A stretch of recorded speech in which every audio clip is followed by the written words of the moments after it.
جب وہ آئے تو میں کپڑے وغیرہ چینج کر کے سو چکی تھی۔ انہوں نے بھی کوئی بات نہیں کی، حالانکہ ہماری عادت تھی ہم جہاں کہیں سے بھی واپس آتے گھر میں بیٹھ کے پھر وہاں کی چیزیں ڈسکس کرتے تھے۔ یہ ایک قسم کی ہماری ہابی تھی۔ وہ اپنی طرف کی باتیں بتاتے اور میں اپنی طرف کی، لیکن آج مجھے خاموش پا کے وہ بھی خاموش ہو گئے۔ پھر وقت یوں ہی گزرتا گیا۔ اس عقیقے والے واقعے کو بھی پورے 15 دن گزر گئے۔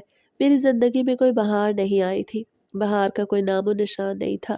ہماری بورنگ سے زندگی گزرتی جا رہی تھی کہ ایک دن میری زندگی میں خوشیوں کا دروازہ کھل گیا۔ دوپہر کا وقت تھا، میں گھر پہ اکیلی تھی، دروازہ بند کیا ہوا تھا، کیونکہ جب بھی میں گھر پہ اکیلی ہوتی تو میں دروازہ بند کر کے رکھتی تھی۔ علی تو صبح ہی آفس چلے جاتے تھے اور پھر شام میں ہی واپس آتے تھے۔ دوپہر میں دروازے پہ دستک ہوئی، میں دروازہ کھولنے کے لیے پہنچ گئی۔ وہاں پہ ایک مانگنے والی عورت کھڑی تھی۔ مجھے دیکھتے ہی کہنے لگی کہ بی بی اللہ کے نام پہ کچھ دے دو، 2 دنوں سے بھوکی ہوں اور جوان بیٹی میری گھر پہ بیٹھی ہے، اس کی شادی بھی کرنی ہے، عمر بڑھتی جا رہی ہے، پھر کون بیاہ کے لے جائے گا؟ پھر ہر کسی کو یہی مسئلے لگ جاتے ہیں کہ اولاد نہیں ہوگی۔ جیسے اس نے یہ کہا تو مجھے ایسا محسوس ہوا کہ وہ بھی میری طرح دکھ میں ہے۔ میں نے ان سے کہا اماں جی آپ اندر آئیں۔ وہ اندر آ گئی۔ میں نے اسے برآمدے میں چارپائی پہ بیٹھنے کا کہا اور خود کچن میں چلی گئی۔ جیسے میں کچن میں گئی تو مجھے خیال آیا کہ علی ہر وقت منع کرتے تھے کہ جب گھر پہ اکیلی ہو تو ایسے کسی کو گھر میں نہ گھسا لیا کرو۔ آج کل کا دور ٹھیک نہیں ہے، لیکن میرا دل اس عورت کی باتوں میں آ گیا۔ اور پھر جب میں کھانا گرم کر کے لے کے گئی تو وہ بیچاری ویسے کی ویسی پاؤں لٹکا کے بیٹھی تھی۔ وہ تو جوتا اتار کے اوپر بھی نہیں بیٹھی تھی۔ اماں جی آپ ایسے بیٹھی ہیں؟ اوپر ہو کے بیٹھے، یہ لیں کھانا کھائیں، میں پانی لے کے آتی ہوں۔ میں کھانا اس کے سامنے رکھ کے پھر کچن میں چلی گئی۔ اب میرے سارے شکوک و شبہات دور ہو گئے تھے۔ میں سمجھ گئی کہ وہ بیچاری سچی ہے، حالات کی ماری ہے، ورنہ یوں در در نہ پھرتی۔ میں اس کے لیے پانی لے کے دوبارہ سے برآمدے میں جا بیٹھی۔ میں بھی اس کے ساتھ چارپائی پہ بیٹھی تھی۔ وہ بیچاری ایسے کھانا کھا رہی تھی جیسے صدیوں سے بھوکی ہو۔ کھانا کھانے کے بعد کہنے لگی بیٹی اگر برا نہ بناؤ تو ایک روٹی شاپر میں ڈال کے دے دو، میری بیٹی گھر پہ اکیلی ہے، کل سے ہمارا آٹا بھی ختم ہے، وہ روٹی کھائے گی تو اس میں کچھ جان آ جائے گی۔ جیسے ہی اس عورت نے کہا تو میرا دل بھر آیا کہ ہم کتنے ناشکرے ہیں، کتنی کتنی چیزیں بنا کے یوں ہی فریجوں میں ٹھوس دیتے ہیں۔ ان غریبوں کو کیوں نہیں دیکھتے جو بیچارے ایک وقت کی روٹی کو بھی ترستے ہیں۔ میں نے کہا اماں ابھی اور روٹی تو پکی ہوئی نہیں پڑی، جب آپ یہاں سے جائیں گی تو میں آپ کو کچھ آٹا دے دوں گی، آپ گھر جا کے روٹی بنا لیجیے گا۔ جیسے ہی میں نے یہ کہا تو اس عورت کے چہرے پہ ایسی مسکراہٹ آئی کہ جیسے اس کی دنیا روشن ہو گئی ہو۔ پھر میں نے اسے پیسے دیا اور کچھ آٹا اور گھر کے کچھ دوسرے سودا سیلف شاپر میں ڈال کے دیے کہ گھر جا کے استعمال کر لینا۔ وہ بڑی دعائیں دے رہی تھی مگر ابھی تک وہاں سے جا نہیں رہی تھی۔ میں نے بھی اسے جانے کا نہیں کہا۔ وہ اپنی زندگی کا دکھڑے بتانے لگی۔ اس کی باتیں سن کے میرا بھی دل بھر آیا۔ وہ بڑی ہی دکھیاری رہی تھی۔ شادی کے 2 ماہ بعد شوہر چل بسا اور پھر شوہر کے جانے کے 1 ہفتے بعد ہی اسے اپنے حمل کا پتہ چلا اور پھر اسی حمل کے ناطے اسے ساری زندگی گزار دی اور اب ایک بیٹی کے سہارے سے جی رہی ہے۔ مگر اب اس کی شادی کرنی تھی مگر کوئی سرمایہ نہیں تھا، نہ کوئی رشتہ تھا، نہ کوئی وسائل۔ وہ روتے ہوئے اپنی ساری کہانی سنا رہی تھی اور کہہ رہی تھی کہ پچھلے کچھ مہینوں سے مجھے گھروں میں کام سے بھی نکال دیا گیا ہے، اس لیے اب بھیک مانگنے پہ مجبور ہوں۔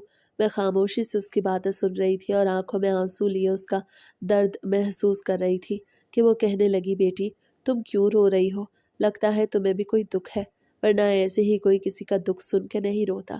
جیسے اس سے یہ کہا تو مجھے سمجھ آ گئی کہ واقعی یہ کوئی تجربہ کار عورت ہے جسے یہ بھی پتا ہے کہ وہی دوسروں کے دکھ میں آنسو بہاتا ہے جو اس چیز سے گزرا ہو، ایسی طرح کی کسی اور چیز سے گزرا ہو۔ اس کے کہنے میں نے کہا اماں میری شادی کو 5 سال ہو گئے ہیں، 6 سال لگ چکا ہے مگر ابھی تک بے اولاد ہوں۔ سمجھ نہیں آتی کیا کروں؟ شوہر بیچارے کچھ نہیں کہتے مگر میرا دل ہر وقت انہیں دیکھ کے بھر آتا ہے کہ آخر ان کا کیا قصور ہے۔ دوسری شادی کی اجازت میں انہیں دے نہیں سکتی کیونکہ میں نے انہیں اپنا دل دیا ہے۔ مجھے اتنا صبر نہیں ہے کہ میں انہیں کسی اور کے حوالے کر دوں، مگر ان کا دکھ مجھ سے دیکھا نہیں جاتا۔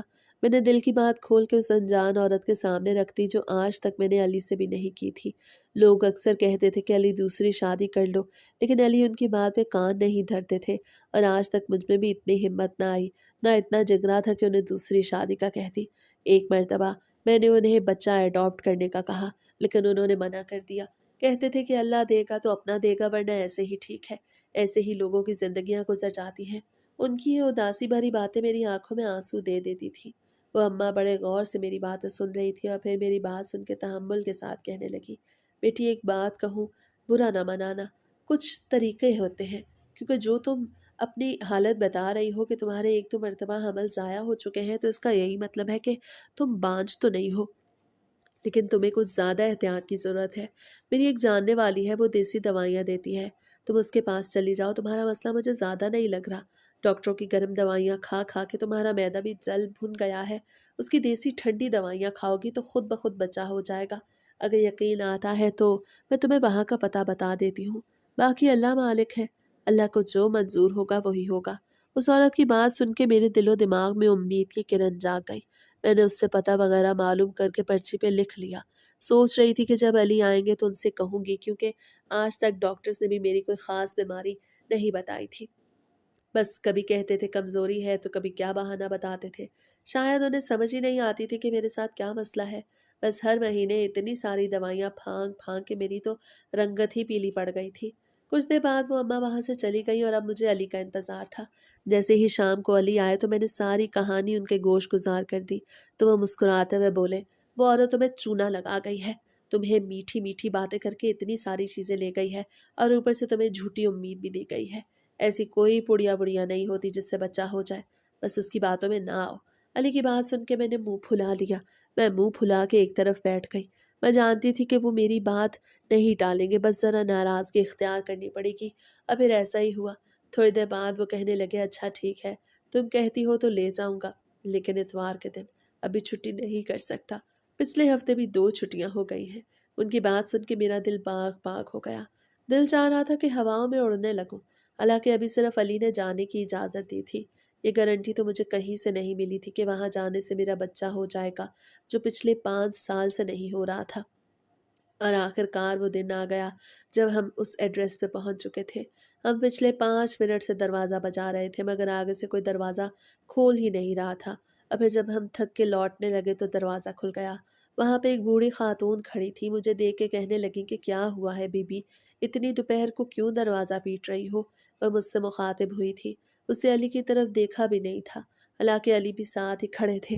اس کی بات سنتے ہی میں نے اپنا مدعا بیان کیا تو عجیب نظروں سے وہ مجھے دیکھنے لگی، اور پھر علی کو، اور پھر کہا کہ یہ بھی کوئی وقت ہے آنے کا، یہ میرے سونے کا وقت ہوتا ہے، دوائیاں تیار پڑی ہیں لیکن پہلے تمہارا مسئلہ دیکھنا پڑے گا، کل آ جانا۔ جیسے ہی اس نے یہ کہا تو میں نے اس کا ہاتھ پکڑ لیا، خدا کا واسطہ میں بہت دکھیاری ہوں، بہت دور سے آئے ہیں ہم، اور پھر کل میرے میاں کو چھٹی بھی نہیں ہوگی، آپ کی بڑی بڑی مہربانی ہوگی، اگر آج آپ مجھے دیکھ لیں گی تو میں آپ کے یہ احسان کبھی بھی نہیں بھولوں گی۔ میں نے کہا تو وہ ہم دونوں کو اندر لے گئے، برآمدے میں ہم بیٹھ چکے تھے اور وہ اندر چلی گئی۔ پھر تھوڑی دیر بعد مجھے بلانے کے لیے آ گئی کہ آؤ تمہارا معائنہ کر لوں، اس کے بعد ہی دوائیاں دے پاؤں گی۔ میں اندر چلی گئی، علی بہت پریشان تھے، مجھے روکنے کی کوشش بھی کر رہے تھے کہ ان دیسی چکروں میں نہ پڑو، لیکن میں کہاں رکنے والی تھی، مجھے پہلی مرتبہ تو کہیں سے امید کی کرن ملی تھی، اور مجھے ایسا لگ رہا تھا کہ اس بار میں کامیاب ہو جاؤں گی۔ میں اندر گئی تو اس نے میرا تھوڑا بہت معائنہ کیا اور پھر مجھ سے پورے 5 سال کے معاملات پوچھے کہ ہم دونوں میں کس طرح کا تعلق ہے، اور پھر میں نے اس سے اپنے 2 مس کیریجز کے بارے میں بھی بتایا جو شادی کے شروع میں ہوئے تھے۔ یہ سنتے ہی وہ کہنے لگی کہ امید ہے کہ میری دوائیوں سے تمہیں افاقہ ہوگا، باقی اللہ تعالیٰ بہتر جانتے ہیں۔ جیسے ہی اس نے یہ کہا تو میرے چہرے کی چمک پہلے سے بھی بڑھ گئی، پھر اسے 2-4 پڑیاں دیں اور کہا کہ اگلے ہفتے پھر سے آنا، یہ صرف ہفتے کی دوائی ہے، ہفتے کے بعد آ کے اپنی حالت بتانا، اگر ضرورت ہوگی تو دوائی بدلوں گی، ورنہ جب تک خوشخبری نہیں ملتی یہی استعمال کرتی رہنا، اور ہاں میرا نمبر بھی لے لو، ہفتے بعد اگر آ نہ پاؤ تو فون پہ بات کر لینا۔ میں دوائیاں لے کے باہر آ گئی اور سب سے بڑی بات کہ وہ پیسے نہیں لے رہی تھی، کہہ رہی تھی کہ میرے مرحوم شوہر کے یہ نسخے ہیں جو میں آج تک دکھیاری عورتوں کو دے رہی ہوں، میں کوئی پیسے نہیں لیتی، لیکن میں نے زبردستی 1000 روپے دے دیا کہ ان چیزوں کو خریدنے میں بھی تو کوئی خرچہ آتا ہوگا۔ بڑی مشکل سے میں نے اسے وہ پیسے دیے، اور پھر میں اور علی اس کے گھر سے باہر نکل آئے۔ گھر پہنچتے ساتھ ہی میں نے ایک دوائی کھا لی، کیونکہ اس نے یہی کہا تھا کہ ہر روز مجھے 3 مرتبہ وہ دوائیاں لینی تھی، اور پھر 1 ہفتہ گزر گیا، مجھے کچھ خاص تبدیلی محسوس نہیں ہوئی، بس پیٹ میں بوجھ سا محسوس ہوتا تھا۔ میں نے 1 ہفتے بعد اسے فون کیا تو کہنے لگی کہ بس میاں کو بھیج دینا، وہی دوائی مہینے کی لے جائیں گے۔ شکر ہے کہ اس دوائی سے تمہیں متلی وغیرہ نہیں ہوئی، ورنہ اکثر خواتین کو ہو جاتی ہے۔ اور پھر اگلے ہی دن علی جا کر اس کے گھر سے پورے 1 مہینے کی دوائی لے آئے، اور پھر وقت یوں ہی گزرتا گیا۔ میں ہر روز اس امید کے ساتھ وہ کڑوی کسیلے پاؤڈر والی دوائیاں کھاتی کہ میرے ہاں اولاد ہوگی، مجھے بھی خوشی نصیب ہوگی اور پھر سارا مہینہ یوں ہی گزر گیا۔ مہینہ مکمل ہوتے ہی جب مجھے احساس ہوا کہ کچھ تو تبدیلی ہے، لیکن پھر بھی میں نے علی سے کچھ نہیں کہا تھا۔ مجھے خود بھی تو ابھی 5-6 دن دیکھنا تھا۔ اور پھر جیسے ہی وہ 5-6 دن گزرے اور مجھے احساس ہوا کہ میری ڈیٹ آگے جا رہی ہے، تو اسی شام میں نے علی سے کہا کہ ہمیں ڈاکٹر کے پاس چلنا چاہیے۔ تو وہ تو بہت زیادہ خوش ہو گئے، لیکن میں نے ان سے کہا کہ ابھی خوشی منانے کی کوئی ضرورت نہیں ہے، بس مجھے ایسا محسوس ہو رہا ہے، آپ ابھی اپنا مائنڈ مت بنائیں۔ مگر وہ خوشی سے پھولے نہیں سما رہے تھے۔ اور پھر اسی شام ہم ڈاکٹر کے پاس پہنچ گئے۔ ڈاکٹر بھی ہمارے گھر کے قریب ہی تھی، چھوٹا سا کلینک بنا رکھا تھا۔ مجھے دیکھ کے کہنے لگی کہ نازیہ خیر سے آئی ہو، کیا کوئی خوشی کی خبر ہے؟ وہ بڑی عمر کی عورت تھی، میرے چہرے پہ آئی خوشی دیکھ کے سمجھ گئی تھی، تو میں نے بھی کہہ دیا کہ اللہ بہتر جانتے ہیں، مجھے تو ایسا ہی لگ رہا ہے۔ پھر جب اس نے میرا معائنہ کیا تو وہی خبر نکلی جس کا ہم نہ جانے کتنے سالوں سے انتظار کر رہے تھے۔ علی کی تو آنکھیں ہی بھیگ گئیں، مگر میں خوشی کے مارے کرسی سے اٹھ کھڑی ہوئی۔ ڈاکٹر صاحبہ بھی خوش تھیں، وہ ہمارے محلے کی تھیں، جانتی تھی کہ میں کتنی پریشان رہتی ہوں۔ وہ بھی پوچھ رہی تھی کہ اتنے عرصے سے تو تمہاری اولاد نہیں ہو رہی تھی، تو اب ایسا کیا کیا ہے؟ مگر میں نے کچھ نہیں بتایا تھا، کیونکہ مجھے لگتا تھا کہ ڈاکٹرز ان چیزوں پہ اعتبار نہیں کرتے۔ میں اور علی ڈاکٹر کی کلینک سے نکل کے سیدھا بازار چلے گئے، کیونکہ وہ کہہ رہے تھے کہ میں آج ہی سارے محلے میں مٹھائی بٹواؤں گا۔ ہم مٹھائی لے کے گھر پہنچے اور پھر گھر گھر میں مٹھائی بھجوائی۔ ہماری خوشی کا تو ٹھکانہ نہیں تھا۔ ہم نے اس بوڑھی عورت کے گھر بھی ایک ڈبہ بھجوا دیا، بلکہ علی خود دے کے آئے، مگر وہ اماں مجھے کہیں نہیں ملی تھی جنہوں نے مجھے خوشی کا راستہ دکھایا تھا۔ نہ جانے وہ کہاں رہتی تھی کہاں نہیں، میں کچھ نہیں جانتی تھی، بس میں نے مصلے پہ بیٹھ کے ان کی بیٹی کے لیے دعائیں کی تھیں۔ ایک ہفتے بعد میں دوبارہ سے ڈاکٹر کے پاس چیک اپ کروانے گئی تو انہوں نے ایک ایسی خبر دی کہ ہمارا دل دہل گیا۔ ڈاکٹر نے کہا تم بالکل بھی کام نہیں کر سکتی، بچہ بہت ہی نازک ہے، پریگننسی تمہاری ویسے تو نارمل ہے لیکن ہے بہت نازک، اس لیے کام وغیرہ تو بالکل چھوڑو اور اپنا بہت زیادہ خیال رکھو۔ اور علی سے بھی کہا کہ ان سے کام بالکل مت کروائیں، اگر ہو سکے تو کوئی کام والی رکھ لیں یا پھر جو ہو سکتا ہے کر لیں، آپ کا بچہ پہلے ہی منتوں مرادوں سے آیا ہے، تو آپ آگے خود سمجھدار ہیں۔ علی نے اسی وقت مجھ سے کہہ دیا کہ اپنی کچھ دوستوں سے یا رشتہ داروں سے بات کرو، کسی کام والی کا انتظام کرو۔ اور پھر گھر آ کے سب سے پہلا کام میں نے یہی کیا۔ ذکیہ آپا کے گھر ایک کام والی آتی تھی، ان کا گھر بھی ہمارے محلے میں ہی تھا۔ ذکیہ آپا سے بات ہونے کے بعد جب میں نے علی کو بتایا کہ ذکیہ آپا کے گھر کام کرنے والی اب ہمارے گھر بھی آیا کرے گی، تو وہ خوش ہو گئے کہ چند ہی دن میں سارے مسئلے حل ہو گئے ہیں۔ اب ہمارے گھر میں خوشیاں ہی خوشیاں تھیں۔ علی ہر روز میرے لیے کچھ نہ کچھ لا رہے ہوتے۔ وہ نہ ہی مجھے جنک فوڈ کھانے دیتے اور نہ ہی کوئی تلی ہوئی چیزیں، کیونکہ ڈاکٹر نے منع کی تھی۔ وہ ہمیشہ ملازمہ کے سر پہ کھڑے ہو کے کھانا بنواتے۔ آج کل وہ آفس سے 5 بجے واپس آ جاتے تھے، حالانکہ پہلے انہیں 6:30 بجے چھٹی ہوتی تھی، لیکن اب انہوں نے اپنا تھوڑا سا ٹائم پیچھے کروا لیا، وہ بھی بڑی کوششوں سے، تاکہ ملازمہ کے سر پہ کھڑے ہو کے کوئی نہ کوئی کام کروا لے۔ وہ تو مجھے اٹھنے ہی نہیں دیتے تھے، میں سارا دن برآمدہ میں بیٹھی موبائل استعمال کرتی رہتی اور جب تھک جاتی تو پھر کمرے میں جا کے لیٹ جاتی۔ زندگی کے یہ حسین پل گزرتے جا رہے تھے۔ ہم ہر مہینہ ڈاکٹر کے پاس جاتے، میں اپنے محلے والی ڈاکٹر سے ہی سارا علاج کرا رہی تھی۔ وہ ہر مہینے میری دوائیاں چینج کر رہی تھیں، کہہ رہی تھی کہ امید ہے نارمل ڈیلیوری ہو جائے گی، لیکن اگر بلڈ پریشر بہت زیادہ ہائی ہو گیا تو پھر آپریشن بھی کرنا پڑے گا۔ آپریشن کے نام پہ تو میں کام گئی اور جب میں آپریشن کا ذکر سن کے گھر آئی تو علی گھر پہ موجود نہیں تھے۔ وہ آج میرے ساتھ ڈاکٹر کے پاس بھی نہیں گئے تھے اور آج آفس سے بھی جلدی نہیں آئے تھے۔ میں منہ پھلا کے اپنے بستر پہ بیٹھی تھی کہ تھوڑی دیر بعد وہ بھی آ گئے۔ مجھے دیکھ کے کہنے لگے کیا ہوا ہے؟ کیا کوئی بات ہے؟ کیا چیز تمہیں پریشان کر رہی ہے؟ انہوں نے میرا ہاتھ تھام کے میری آنکھوں میں دیکھتے ہوئے کہا، تو میں نے کہہ دیا علی میں آپریشن نہیں کرواؤں گی، مجھے بہت ڈر لگتا ہے، بس آپ دعا کریں کہ بچہ نارمل ہو جائے۔ جیسے ہی میں نے معصومانہ انداز میں یہ کہا تو علی مسکراتے ہوئے بولے کہ نازیہ بس تم دعا کرو کہ بچہ صحیح سلامت اس دنیا میں آ جائے اور اللہ تعالیٰ اس کے نیک نصیب کرے اور لمبی عمر عطا کرے۔ باقی یہ مشکلات تو زندگی کا حصہ ہیں، گزر جاتی ہیں۔ انہوں نے مجھے کوئی جھوٹا دلاسا دے کے یہ نہیں کہا تھا کہ نہیں تمہارا آپریشن نہیں ہوگا، انہوں نے سیدھی سی بات کہی تھی اور میں نے وہ بات بڑے غور سے سنی تھی، لیکن دل چاہ رہا تھا کہ بس ان سے کہہ دوں کہ بس اب دعا کریں کہ آپریشن نہ ہو۔ وہ میرا اتنا خیال رکھتے تھے کہ کبھی کبھی تو مجھے اپنی قسمت پہ رشک ہوتا تھا۔ میں نے 5 سال بے اولادی کاٹی تھی، بانجھ پن کے تانے سنے تھے، میاں کو دوسری شادی کے مشورے دیتے ہوئے لوگوں کے تمسخرانہ چہرے دیکھے تھے، نہ جانے کیا کیا نہیں سنا تھا، اور آج ہمیں یہ خوشی نصیب ہونے والی تھی تو ہم کیوں نہ خوشیاں مناتے۔ علی آفس سے جلدی آ جاتے تھے اور صبح بھی بہت سارے کام کر کے جاتے تھے، مجھے تو ناشتہ دے کے ہی جاتے تھے اور باقی جو کام بچتے تھے وہ ملازمہ کر لیتی تھی۔ ملازمہ بھی اللہ کے شکر سے اچھی ملی تھی، بڑا خیال رکھتی تھی،